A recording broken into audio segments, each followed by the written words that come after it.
Gaurav Gogoi Pakistani agent হয়, purely Pakistani agent.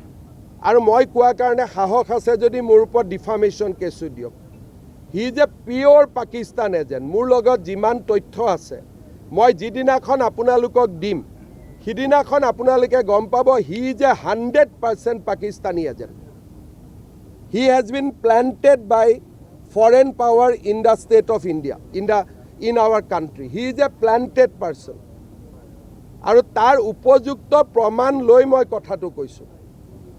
নিয়মমতে election আছে বুলি, ইলেকশ্যন নাথাকিলেতো মই আৰু কঠোৰ হৈ দেখুৱাই দিলোঁহেঁতেন। কিন্তু ইলেকশ্যন আছে, কিবা এটা কৰিলে মানুহে ক'ব যে পলিটিকেল কাৰণত কৰিলে। নহ'লে মোৰ হাতত ইমান দিন যিমানখিনি তথ্য আছে তাৰ পিছত তেওঁ আচলতে মুকলিভাৱে ঘূৰি থাকিবই নোৱাৰে। কোনোবাই ভাবি আছে যে কাগজ নাই নেকি, 10 ছেপ্টেম্বৰত দেখুওৱা নাই, কিন্তু ময়ে হয়। মই যি কৰিব লাগে টাইমত কৰিমেই, যি কৰিব লাগে 100%। আৰু he is a pure Pakistan agent. And as a chief minister মই কৈ আছোঁ, he is a planted person. মই এজ এ চিফ মিনিষ্টাৰ কৈ আছোঁ। খালি প্ৰেছ কনফাৰেন্সখন কৰা নাই কাৰণ নহ'লে ক'ব আকৌ জুবিনৰ ইছ্যু ডাইভাৰ্ট কৰা বুলি, যিটো আপুনি এইমাত্ৰই ক'লে। সেইকাৰণে জুবিনক ন্যায় প্ৰদান কৰাৰ কামটো কৰি লৈয়ে ইটো কামত হাত দিম।